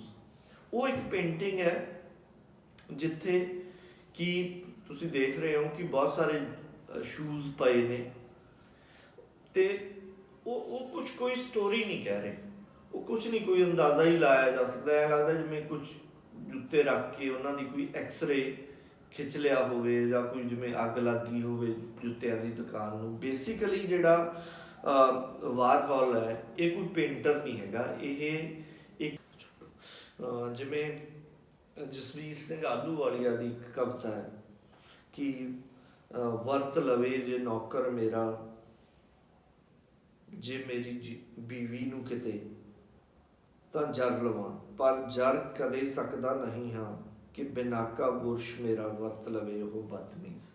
ਤਾਂ ਇਸ ਤਰ੍ਹਾਂ ਦੀ ਵੀ ਜਿਹਦੀ ਕੋਈ ਸਟੋਰੀ ਲਾਈਨ ਨਹੀਂ, ਇਸ ਤਰ੍ਹਾਂ ਦੇ ਜਿਹੜੇ ਨਾਵਲ, ਨਾਟਕ, ਸੁਰਜੀਤ ਸਿੰਘ ਸੇਠੀ ਦੇ ਕੁਝ ਨਾਟਕ ਨੇ ਇਸ ਤਰ੍ਹਾਂ ਦਾ ਕਰਨਾ, ਇਹਦੇ ਵਿੱਚ ਜਿਹੜਾ ਉਹ ਪੈਸਟੀਸ਼ ਦੇ ਉਦਾਹਰਣ ਸਾਨੂੰ ਦੇਖਣ ਨੂੰ ਮਿਲਦੇ ਨੇ, ਜਿਹਦੇ ਵਿੱਚ ਬੇਤਰਤੀਬ ਕੋਈ ਸਟਾਈਲ ਨਹੀਂ ਹੁੰਦਾ, ਸ਼ੈਲੀ ਨਹੀਂ ਹੁੰਦੀ। ਇਸ ਨੂੰ ਜਿਹੜਾ ਇੱਕ ਕੈਨੀਬਲਾਈਜੇਸ਼ਨ ਆਫ ਮਲਟੀਪਲ ਸਟਾਈਲਸ ਵੀ ਕਹਿੰਦੇ ਨੇ। ਕੈਨੀਬਲਾਈਜੇਸ਼ਨ ਕਹਿੰਦੇ ਨੇ ਜਿਵੇਂ ਆਦਮਖੋਰ, ਮਤਲਬ ਇਹੋ ਜਿਹਾ ਜਿਹੜਾ ਇੱਕ ਸਟਾਈਲ ਜਿਹੜਾ ਸਾਰੇ ਤਰ੍ਹਾਂ ਦੇ ਸੱਭਿਆਚਾਰ ਨੂੰ ਆਪਣੇ ਅੰਦਰ ਲੈ ਲੈਂਦਾ ਹੈ, ਅਤੇ ਉਹ ਕੋਈ ਵੀ ਚੀਜ਼ ਉਹਦੇ ਵਿੱਚ ਕਲੀਅਰ ਨਹੀਂ ਹੁੰਦੀ ਵੀ ਇਹ ਕਿਸ ਦੀ ਗੱਲ ਕਰ ਰਿਹਾ। ਤਾਂ ਇਸ ਤਰ੍ਹਾਂ ਦੇ ਬਹੁਤ ਸਾਰੇ ਤੁਸੀਂ ਪੰਜਾਬੀ ਸਾਹਿਤ ਦੇ ਵਿੱਚੋਂ ਤੁਸੀਂ ਖੁਦ ਇਹਨਾਂ ਨੂੰ ਲੱਭ ਸਕਦੇ ਹੋ। ਇਸ ਤਰ੍ਹਾਂ ਦੇ ਐਗਜ਼ਾਮਪਲ ਜਿਹੜੇ ਤੁਹਾਨੂੰ ਮਿਲਣਗੇ। ਤੀਸਰਾ ਜਿਹੜਾ ਸੰਕਲਪ ਉਹ ਪੇਸ਼ ਕਰਦਾ ਹੈ, ਜਿਹੜਾ ਫਰੈਗਮੈਂਟੇਸ਼ਨ ਦਾ ਹੈ ਜਾਂ ਸਕਿਜ਼ੀਓਫਰੈਨੀਆ ਦਾ ਹੈ, ਜਿਹਦੇ ਵਿੱਚ ਉਹ ਗੱਲ ਕਰਦਾ ਹੈ ਕਿ ਇਨਸਾਨ ਜਿਹੜਾ ਹੈ ਖੰਡ ਵਿਖੰਡ ਤੇ ਇੱਕ ਸਕਿਜ਼ੀਓਫਰੈਨਿਕ ਟੁਕੜੇ ਟੁਕੜੇ ਹੋਈ ਐਂਟਿਟੀ ਬਣ ਗਿਆ, ਕਿਉਂਕਿ ਬੇਸਿਕਲੀ ਉਹ ਇਤਿਹਾਸ ਨਾਲੋਂ ਟੁੱਟ ਗਿਆ। ਉਸ ਦਾ ਕੋਈ ਇਤਿਹਾਸ ਨਹੀਂ ਹੈਗਾ, ਇਤਿਹਾਸ ਦੀ ਅਣਹੋਂਦ ਹੈ। ਇਸ ਕਰਕੇ ਉਹ ਇੱਕ ਜਿਹੜਾ ਚੇਨ ਹੈ, ਹਿਸਟੋਰੀਕਲ ਚੇਨ ਹੈ, ਉਸ ਤੋਂ ਟੁੱਟ ਗਿਆ। ਅਤੇ ਇਸ ਟੁੱਟਣ ਨਾਲ ਉਹ ਇੱਕ ਉਦਾਸ ਅੰਤ ਉਸ ਨੂੰ ਸਾਹਮਣੇ ਨਜ਼ਰ ਆਉਂਦਾ ਹੈ। ਇਸ ਲਈ ਹੁਣ ਉਹ ਉੱਤਰ ਆਧੁਨਿਕ ਕਲਾਕਾਰਾਂ ਅਤੇ ਲੇਖਕਾਂ ਅਤੀਤ ਵੱਲ ਆਕਰਸ਼ਿਤ ਹੋਣ ਤੋਂ ਇਲਾਵਾ ਜਾਂ ਬੇਜਾਨ ਹੋਈਆਂ ਸ਼ੈਲੀਆਂ ਦੀ ਨਕਲ ਕਰਨ ਤੋਂ ਇਲਾਵਾ ਕੀ ਕਰ ਸਕਦਾ ਹੈ। ਜੇਮਸਨ ਦੇ ਅਨੁਸਾਰ ਸਾਡੀ ਇਤਿਹਾਸਕਤਾ ਦੀ ਅਣਹੋਂਦ ਜ਼ਿਆਦਾਤਰ ਅਜਿਹੀ ਸਕਿਜ਼ੀਓਫਰੈਨਿਕ ਸਥਿਤੀ ਪੈਦਾ ਕਰਦੀਆਂ ਨੇ। ਚੌਥਾ ਸੰਕਲਪ ਜਿਹੜਾ ਉਹ ਪੇਸ਼ ਕਰਦਾ ਹੈ, ਉਹ ਜਿਹੜਾ ਸਿਮਲੂਕਾਰਾ ਜਾਂ ਸਿਮਲੂਕਰਮ ਉਸਨੂੰ ਕਹਿੰਦੇ ਨੇ, ਉਸ ਦਾ ਸੰਕਲਪ ਪੇਸ਼ ਕਰਦਾ ਹੈ। ਇਸ ਤੋਂ ਪਹਿਲਾਂ ਜਿਹੜਾ ਪੈਸਟੀਜ ਤੇ ਫਰੈਗਮੈਂਟੇਸ਼ਨ ਤੇ ਡੈਪਥਲੈਸਨੈਸ ਦੇ ਵਿੱਚ ਉਹ ਵੱਡੀ ਜਿਹੜਾ ਇੱਕ ਚੇਨ ਲੱਭਦਾ ਕਿ ਜਿਹੜੀ ਹਿਸਟੋਰੀਕਲ ਚੇਨ ਤੋਂ ਅਸੀਂ ਜਿਹੜਾ ਬ੍ਰੇਕ ਹੋਏ ਆ। ਤਾਂ ਇਸ ਨਾਲ ਕੀ ਹੈ ਕਿ ਹਿਸਟੋਰੀਕਲ ਚੇਨ ਨਾਲੋਂ ਜਦੋਂ ਬ੍ਰੇਕ ਹੁੰਦੇ ਆ ਤਾਂ ਇਸ ਦਾ ਇਹ ਮਤਲਬ ਨਹੀਂ ਹੈ ਕਿ ਸਾਡੀ ਕੋਈ ਇਮੋਸ਼ਨ ਨਹੀਂ ਰਹਿੰਦੀ ਜਾਂ ਕੋਈ ਸਾਡੇ ਅੰਦਰ ਜਿਹੜੀ ਕੋਈ ਇਸ ਤਰ੍ਹਾਂ ਦੀ, ਬਲਕਿ ਉਹ ਜਿਹੜੀ ਉਹ ਇੰਬੈਲੈਂਸਡ ਹੋ ਜਾਂਦੀ ਹੈ ਜਾਂ ਉਹ ਇੰਟੈਂਸ ਹੋ ਜਾਂਦੀ ਹੈ। ਫਿਰ ਜਾਂ ਤਾਂ ਅਸੀਂ ਕਿਸੇ ਚੀਜ਼ ਨੂੰ ਬਹੁਤ ਇਮੋਸ਼ਨਲੀ ਲੈ ਕੇ ਰਿਐਕਟ ਕਰਦੇ ਹਾਂ ਜਾਂ ਫਿਰ ਬਿਲਕੁਲ ਹੀ ਨਹੀਂ ਰਿਐਕਟ ਕਰਦੇ, ਜਾਂ ਤਾਂ ਅਸੀਂ ਫਿਰ ਜਿਹੜੀ ਇੱਕ ਪੁਰਾਣੀ ਘਟਨਾ ਹੈ ਉਸਨੂੰ ਐਜ਼ ਏ ਪਾਸਟ ਲੈਂਦੇ ਹਾਂ, ਨਾ ਕਿ ਹਿਸਟਰੀ। ਪਾਸਟ ਤੇ ਹਿਸਟਰੀ ਦੇ ਵਿੱਚ ਇੱਥੇ ਇਹ ਫਰਕ ਸਾਨੂੰ ਧਿਆਨ ਦੇਣ ਦੀ ਇੱਥੇ ਲੋੜ ਹੈ ਕਿ ਪਾਸਟ ਦਾ ਮਤਲਬ ਜੋ ਪਿੱਛੇ ਚੀਜ਼ ਹੋ ਗਈ ਤੇ ਇੱਕ ਲਾਈਕ ਮਤਲਬ ਇੱਕ ਜਿਵੇਂ ਇੱਕ ਫਰੋਜ਼ਨ ਆਈਸ ਹੁੰਦੀ ਹੈ ਵੀ ਇੱਕ ਚੀਜ਼ ਪਹਿਲਾਂ ਹੋ ਗਈ ਉਹ ਫਰੋਜ਼ਨ ਹੋ ਗਈ, ਪਰ ਇਸ ਤਰ੍ਹਾਂ ਨਹੀਂ ਹੁੰਦਾ। ਜਿਹੜਾ ਇਤਿਹਾਸ ਹੁੰਦਾ ਉਹ ਪਾਸਟ ਨੂੰ ਵੀ ਪ੍ਰੈਜ਼ੈਂਟ ਦੇ ਨਜ਼ਰੀਏ ਦੋਨਾਂ ਨਾਲ ਇੱਕ ਦੂਸਰੇ ਨਾਲ ਜਿਹੜਾ ਇੱਕ ਉਹਨਾਂ ਦਾ ਰਿਲੇਸ਼ਨ ਚੱਲਦਾ ਰਹਿੰਦਾ ਹੈ ਪਾਸਟ ਤੇ ਪ੍ਰੈਜ਼ੈਂਟ ਦਾ, ਤੇ ਫਿਰ ਉਹ ਹਿਸਟਰੀ ਬਾਰੇ ਜਾਂ ਪਾਸਟ ਬਾਰੇ ਆਪਦੇ ਚੀਜ਼ਾਂ ਪੇਸ਼ ਕਰਦਾ ਹੈ। ਤਾਂ ਉਹ ਫਰੈਡਰਿਕ ਜੇਮਸਨ ਇਸ਼ਾਰਾ ਕਰਦਾ ਹੈ ਕਿ ਜਿਹੜੀ ਡਰੱਗ ਐਡਿਕਸ਼ਨ ਵਾਲੀ ਵੀ ਸਮੱਸਿਆ ਹੈ ਉਹ ਵੀ ਇਸ ਇੰਟੈਂਸ ਇਮੋਸ਼ਨ ਦੇ ਵਿੱਚੋਂ ਹੀ ਨਿਕਲ ਕੇ ਸਾਹਮਣੇ ਆਉਂਦੀ ਹੈ ਕਿ ਜਦੋਂ ਅਸੀਂ ਜਿਹੜਾ ਇਮੋਸ਼ਨਲ ਬੈਲੈਂਸ ਆਪਣਾ ਲੂਜ਼ ਕਰ ਜਾਂਦੇ ਹਾਂ। ਚੌਥਾ ਜਿਹੜਾ ਸੰਕਲਪ ਉਹ ਆਪਾਂ ਆਲਰੇਡੀ ਗੱਲ ਕੀਤੀ ਹੈ, ਸਾਈਮਲਕਾਰਨ ਜਾਂ ਸਿਮਲੂਕਾਰਾ ਦਾ ਪੇਸ਼ ਕਰਦਾ ਹੈ। ਉਸ ਉਹ ਦੋਸਤੋ ਆਪਾਂ ਪੰਜਵੇਂ ਸੰਕਲਪ ਵੱਲ ਵਧਦੇ ਹਾਂ। ਫਰੈਡਰਿਕ ਜੇਮਸਨ ਆਪਣੀ ਕਿਤਾਬ modernism or the cultural logic of late capitalism ਦੇ ਵਿੱਚ ਜਿਹੜਾ ਦਿੰਦਾ ਰੇਇਫਿਕੇਸ਼ਨ ਦਾ।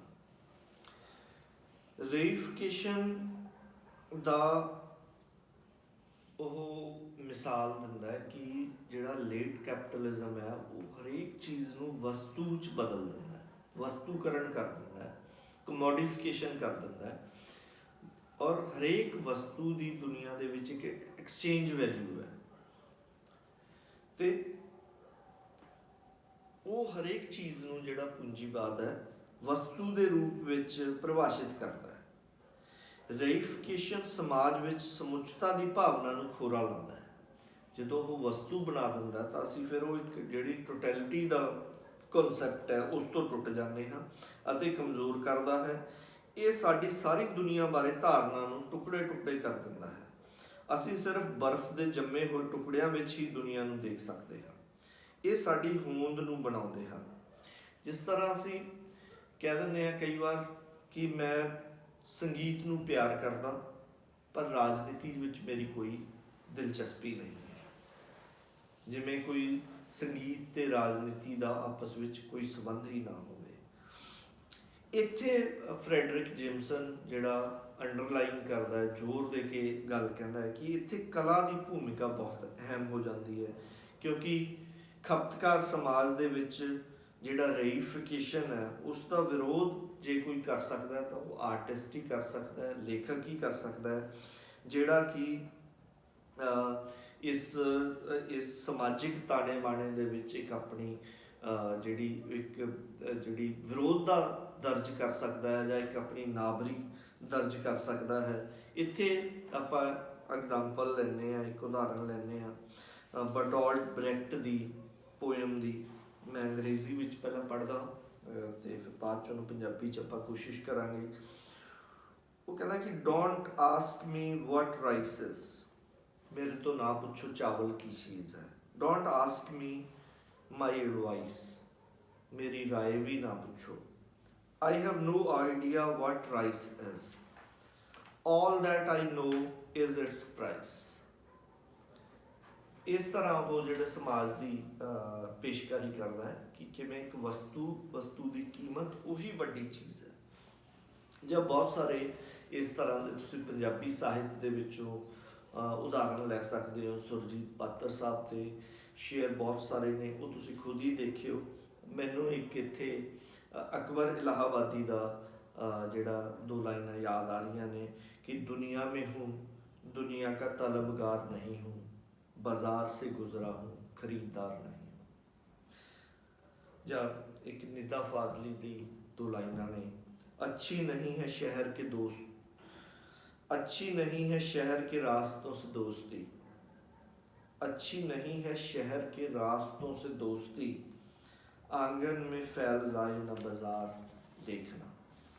ਤਾਂ ਇਹ ਲੇਖਕ ਹੀ ਹੈ ਜਿਹੜਾ ਇੱਕ ਬਾਜ਼ਾਰ ਦੀ ਸੱਤਾ ਨੂੰ ਚੈਲੰਜ ਕਰ ਸਕਦਾ ਹੈ ਤੇ ਉਸ ਨੂੰ ਜਿਹੜਾ ਨਕਾਰ ਸਕਦਾ ਹੈ। ਇੱਥੇ ਇਹ ਰੇਇਫਿਕੇਸ਼ਨ ਦਾ ਸੰਕਲਪ ਪੇਸ਼ ਕਰਦੇ ਹੋਏ ਕਲਾ ਦੀ ਭੂਮਿਕਾ ਨੂੰ ਜਿਹੜਾ ਫੋਰਗਰਾਊਂਡ ਕਰਦਾ ਹੈ ਜਾਂ ਪ੍ਰਮੁੱਖ ਤੌਰ ਤੇ ਦਿਖਾਉਂਦਾ ਹੈ।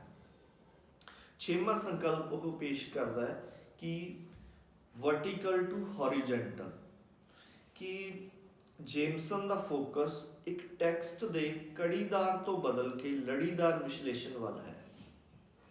लड़ीदार विश्लेषण राही पाठ के विचारधारक, मनोविग्यानक, रस्मी, मिथिहासिक प्रतीक तक पहुँच की जाती है।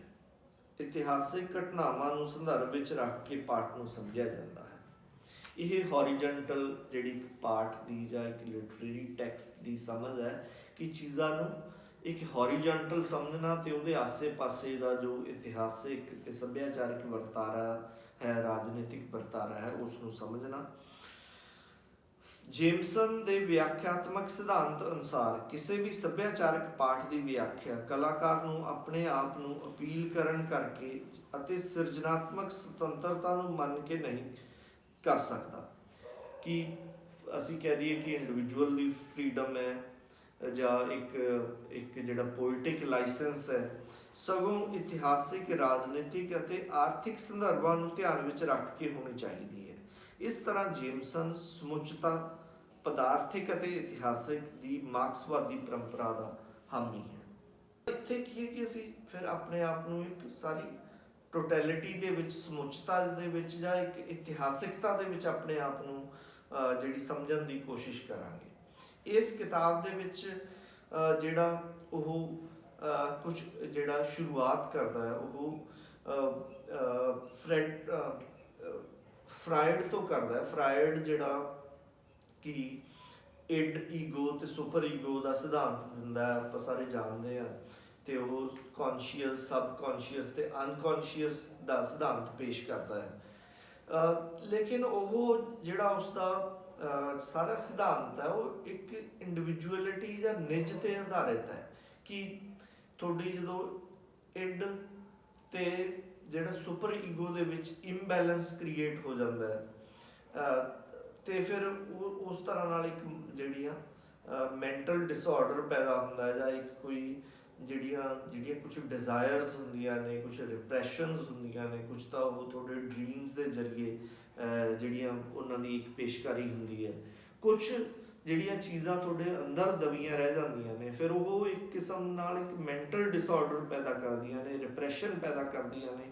ਫਿਰ ਤੁਹਾਨੂੰ ਇੱਕ ਜਿਹੜਾ ਇੱਕ ਸਾਈਕੈਟਰਿਸਟ ਕੋਲੇ ਜਾਣਾ ਪੈਂਦਾ ਹੈ, ਤੁਸੀਂ ਉਸ ਤੋਂ ਕਾਉਂਸਲਿੰਗ ਲੈਂਦੇ ਹੋ ਤੇ ਇਸ ਤਰ੍ਹਾਂ ਨਾਲ ਆਪਾਂ ਉਹ ਚੀਜ਼ਾਂ ਨੂੰ ਦੇਖਦੇ ਹਾਂ। ਇਸੇ ਤਰ੍ਹਾਂ ਜਿਹੜਾ ਸਾਈਕੋ ਐਨਾਲਿਸਟ ਹੈ, ਸਕਾਲਰ ਹੈ ਜ਼ੁੰਗ, ਉਹ ਉਸ ਨੂੰ ਦੇਖਦਾ ਵੀ ਨਹੀਂ, ਜਿਹੜੀਆਂ ਕੁਝ ਚੇਤਨਾ ਹੁੰਦੀ ਹੈ ਉਹ ਰੇਸ਼ੀਅਲ ਵੀ ਹੁੰਦੀ ਹੈ, ਜਿਹੜੀ ਇੱਕ ਨਸਲੀ ਤੌਰ 'ਤੇ ਵੀ ਚੀਜ਼ਾਂ ਹੁੰਦੀਆਂ ਨੇ, ਇੱਕ ਚੀਜ਼ਾਂ ਦੀ ਉੱਥੋਂ ਵੀ ਕੁਝ ਚੀਜ਼ਾਂ ਲੀਡ ਲੈ ਰਹੀਆਂ ਹੁੰਦੀਆਂ ਨੇ। ਲੇਕਿਨ ਫਰੈਡਰਿਕ ਜੇਮਸਨ ਉਹ ਚੇਤਨਾ ਨੂੰ, ਅਵਚੇਤਨਾ ਨੂੰ ਵੀ ਕਹਿੰਦਾ ਕਿ ਇਹ ਕੋਈ ਨਿੱਜੀ ਮਸਲਾ ਨਹੀਂ ਹੈ, ਬਲਕਿ ਇਹ ਇੱਕ ਰਾਜਨੀਤੀ ਹੈ। ਸਾਡੀ ਜਿਹੜੀ ਚੇਤਨਾ ਤਾਂ ਤਿਆਰ ਕੀਤੀ ਜਾਂਦੀ ਹੈ ਜਦੋਂ ਅਸੀਂ ਕੌਨਸ਼ੀਅਸ ਹੁੰਦੇ ਹਾਂ, ਸਾਡੀ ਕੰਸਟਰਕਟ ਕੀਤੀ ਜਾਂਦੀ ਹੈ, ਪਰ ਉਹ ਕਹਿੰਦਾ ਵੀ ਜਿਹੜੀ ਅਨਕੌਨਸ਼ੀਅਸ ਹੈ ਉਹ ਵੀ ਸਾਡੀ ਜਿਹੜੀ ਰਾਜਨੀਤੀ ਦੁਆਰਾ ਹੀ ਜਿਹੜੀ ਇੱਕ ਸਿਰਜੀ ਜਾਂਦੀ ਹੈ ਜਾਂ ਉਸ ਦਾ ਇੱਕ ਨੈਰੇਟਿਵ ਸਿਰਜਿਆ ਜਾਂਦਾ ਹੈ। ਤਾਂ ਇਸ ਤਰ੍ਹਾਂ ਨਾਲ ਜੋ ਇੱਕ ਫਰਾਇਡ ਦਾ, ਸਿਗਮੰਡ ਫਰਾਇਡ ਦਾ, ਜ਼ੁੰਗ ਦਾ, ਲਾਕਾਂ ਦਾ ਕੰਸੈਪਟ ਹੈ, ਉਸ ਨੂੰ ਅੱਗੇ ਜਾ ਕੇ ਜਿਹੜਾ ਉਹ ਪੇਸ਼ ਕਰਦਾ ਹੈ। ਤੇ ਉਹ ਕਹਿੰਦਾ ਕਿ ਜਿਹੜੀ ਹਿਸਟਰੀ ਹੁੰਦੀ ਹੈ, ਲੇਕਿਨ ਉਹ ਹਿਸਟਰੀ ਤੇ ਹਮੇਸ਼ਾ ਜ਼ੋਰ ਦਿੰਦਾ ਕਿ the history is always present in art and culture. and the critic needs to be aware of this. The very first word of the political unconscious declare this unambiguously always historicize. The one absolute and we may even say transhistorical imperative of all dialectical thought will unsurprisingly turn out to be the moral of the political unconscious as well. ਤਾਂ ਜਿਹੜੀ ਸਾਡੀ ਜਿਹੜੀ unconscious ਹੈ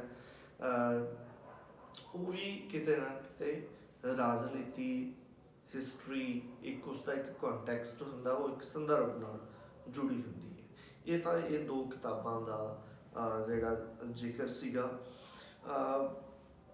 ਇੱਥੇ ਇੱਕ ਆਪਾਂ ਗੱਲ ਜਿਹੜੀ ਹੈ ਫਿਰ ਕਦੇ ਬਹੁਤ ਡਿਟੇਲ 'ਚ ਆਪਾਂ ਨੈਕਸਟ ਲੈਕਚਰ ਦੇ ਵਿੱਚ ਕਰ ਲਾਂਗੇ, ਜਿਹੜਾ ਕਿ ਕਲਚਰਲ ਸਟੱਡੀਜ਼ ਦਾ ਵੀ ਕੁਝ ਜਿਹੜੇ ਵਿਦਵਾਨ ਨੇ, ਖਾਸ ਕਰ E.P. ਥੋਮਸਨ ਨੇ, ਜਿਹੜੇ ਪਾਵਰਟੀ ਆਫ ਥਿਊਰੀ ਦੇ ਵਿੱਚ ਗੱਲ ਕਰਦੇ ਨੇ, ਉਹ ਕਲਚਰਲ ਸਟੱਡੀਜ਼ ਦੀ ਆਲੋਚਨਾ ਪੇਸ਼ ਕਰਦੇ ਨੇ ਕਿ ਇਹ ਬਹੁਤ ਅਕਾਦਮਿਕ ਕਿਸਮ ਦੀ ਇੱਕ ਗਤੀਵਿਧੀ ਹੈ, ਜਿਸ ਦਾ ਕਿ ਜਮਾਤੀ ਸੰਘਰਸ਼ ਨਾਲ ਜਾਂ ਇੱਕ ਸੋਸ਼ਲ ਰੈਵੋਲੂਸ਼ਨ ਨਾਲ, ਇਨਕਲਾਬ ਨਾਲ ਜਾਂ ਇੱਕ ਸਮਾਜਿਕ ਤਬਦੀਲੀ ਨਾਲ ਜਿਸ ਦਾ ਜ਼ਿਆਦਾ ਰਿਸ਼ਤਾ ਨਹੀਂ ਰਹਿ ਜਾਂਦਾ।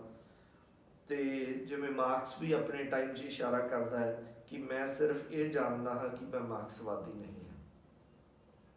ਤਾਂ ਜਿਹੜੇ ਰਵਾਇਤੀ ਮਾਰਕਸਵਾਦੀ ਸੰਪੂਰਨਤਾ, ਆਧਾਰ ਅਤੇ ਉਸਾਰ ਢਾਂਚੇ ਵਿੱਚ ਵੇਖਦੇ ਹਨ, ਟੈਰੀ ਗਲਟਨ ਜੇਮਸਨ ਤੇ ਤੰਜ ਕੱਸਦੇ ਹੋਏ ਕਹਿੰਦੇ ਹਨ ਕਿ ਜੇਮਸਨ ਨੇ ਮਾਰਕਸਵਾਦ ਦਾ ਅਕਾਦਮੀਕਰਨ ਕਰਤਾ।